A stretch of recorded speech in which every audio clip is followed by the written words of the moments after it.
bahwa di Indonesia ini cara pemilihan ketuanya ini beragam. Paling tidak ada 2 bentuk. Yang pertama adalah yang PDIP, ya, yang paling ekstrim. PDIP itu yang menentukan siapa yang jadi ketua PDIP adalah Bu Megawati. Ya. Dia punya hak prerogatif. Itu sudah dinyatakan dalam ADART tahun 1999 bahwa yang berhak menentukan adalah Bu Megawati. Jadi kalau dalam ketua umum dipilih Kongres, Anda baca lagi ADART-nya. Enggak. Tolong baca apa yang disebut sebagai hak prerogatif. Hak prerogatif itu sebagai ketua umum, tapi ketua umum itu dipilih melalui Kongres. Itu ada di ADART. Dialah yang menentukan siapa yang jadi ketua. Ketua DPP, struktur DPP, bukan ketua umum. Tolong baca Loh, lagi. saya orang PDIP. Ya, tolong dibaca lagi. Saya orang PDI Perjuangan, gitu kan? Ya. Saya juga bisa bilang apapun ya. Saya mau bilang itu yang menurut kami paling tidak demokratis. Enggak, Anda tuh bohong bahwa ketua umum PDI Perjuangan itu dipilih di Kongres. Kemudian dia punya hak prerogatif untuk membentuk yang namanya struktur DPP.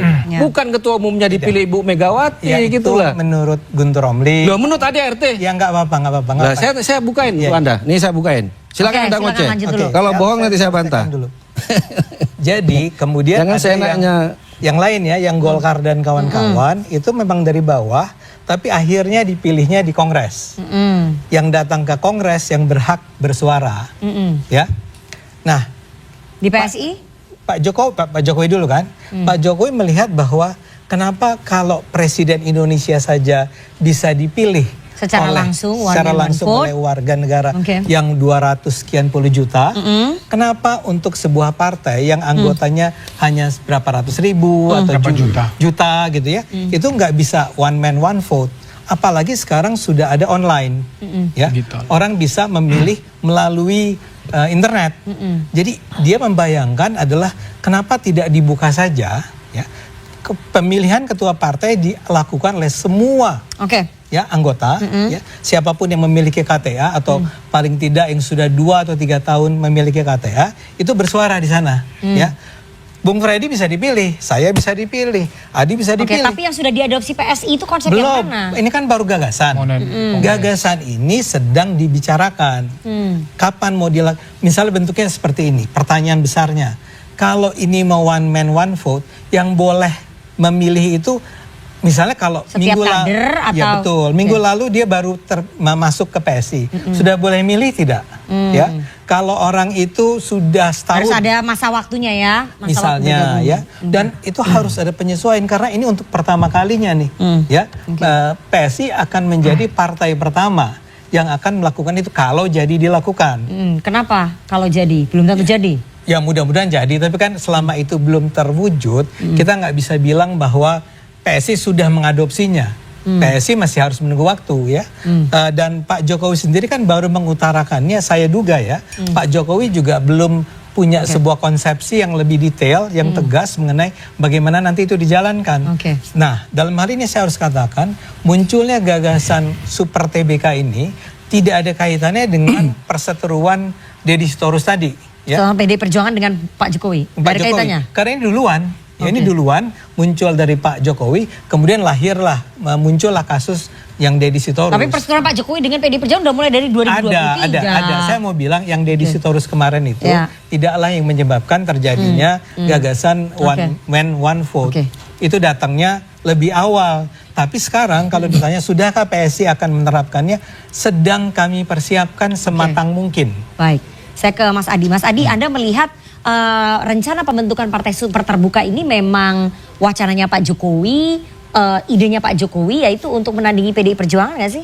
Ya sebenarnya secara substansi sejak awal publik melihatnya 2 hal. Pertama, ketika muncul soal bagaimana partai super TBK Pak Jokowi itu dianggap sebagai sebuah guidance, petunjuk bagaimana sebenarnya Jokowi ingin mendirikan partai politik baru. Karena sebenarnya publik ya, termasuk klaim-klaim para relawan dan pendukung Jokowi, Jokowi itu punya segala-galanya Rifana untuk mendirikan partai politik. Kalau kita membaca bagaimana literatur pendirian partai politik di negara kita, Jokowi itu saya kira sudah memenuhi banyak hal. Pertama dari segi ketokohan. Kita tahu bahwa semua partai politik di negara kita itu tidak terlepas dari faktor ketokohan. PKB karena Gus Dur, kemudian PAN karena Amin Rais ya. Kemudian Demokrat itu karena SBY, kemudian Gerindra karena Prabowo, PDIP karena Megawati dan seterusnya. Jokowi punya di situ. Yang kedua harus diakui ya, Jokowi sebagai mantan presiden 2 periode punya networking yang saya kira berjejaring. Tinggal diuji apakah dengan partai politik yang baru kemudian akan tegak lurus bergabung menjadi bagian di dalamnya. Yang ketiga yang disebut dengan punya irisan basis massa. Apapun judulnya, Pak Jokowi itu dinilai sebagai sosok yang sifatnya nasionalis. Jadi pemilih-pemilihnya ini beririsan dengan partai-partai nasionalis yang lain. Bisa beririsan dengan PDIP, bisa beririsan dengan Golkar, dengan Gerindra, dengan Demokrat, dan seterusnya, dan seterusnya. 3 variabel ini yang paling memungkinkan sebenarnya captive market yang dimiliki oleh Jokowi sebenarnya sudah sangat memenuhi syarat bagaimana partai politik yang baru ini didirikan. Kalau mau jujur, banyak publik yang berharap Pak Jokowi itu mendirikan partai politik ketimbang selalu dikaitkan dengan Golkar, ketimbang selalu dikaitkan dengan Gerindra. Ini Pak Jokowi harus diuji dalam konteks apakah setelah tak jadi presiden, partai yang baru ini kemudian akan establish dan bisa pamor politiknya masih betul kuat dan kemudian bisa kompetitif dengan partai-partai yang lain, dan itu yang sebenarnya sedang ditunggu. Tapi rasa-rasanya belakangan narasinya tidak di situ. Ini semacam gagasan dan wacana yang sepertinya sengaja dihembuskan sebagai bentuk kritik kepada partai-partai politik yang ada di negara kita. Sorry to say, harus saya katakan, ketika muncul wacana tentang partai super terbuka, yang ditunjuk pertama kali seakan-akan mengarah kepada PDIP. Padahal? Karena yang disasar itu adalah proses suksesi kepemimpinan di ketua umum partainya. Makanya wajar yang dicontohkan Bang Ade cuma satu. Padahal kita tahu yang jadi ketua umum partai di negara kita yang nggak ganti-ganti bukan cuma PDIP. Bisa dicek kok di partai yang lain. Semuanya juga ada sejak zaman SB tak ganti-ganti tuh sampai sekarang. Ada juga sejak partai itu berdiri sampai sekarang nggak ganti-ganti. Gerindra juga nggak ganti. Tapi proses pemilihannya. Dan kebetulan saya banyak menulis partai termasuk di PDIP. Kalau pemilihan ketua umum di PDIP, setahu saya Bang Ade tadi ini saya baca nih. Itu memang kan di situ yang memiliki hak suara yang kemudian menentukan pilihan politik. Nanti bisa diklarifikasi.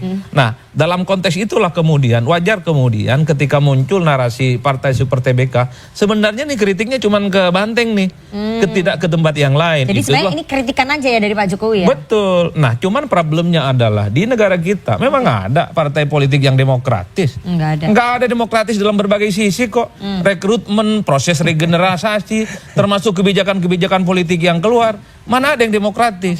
Kalau mau jujur, per hari ini ada tidak kader partai yang berani melawan ketua umumnya? Nggak ada. Ini yang mempertebal apa yang disampaikan oleh Robert Michel.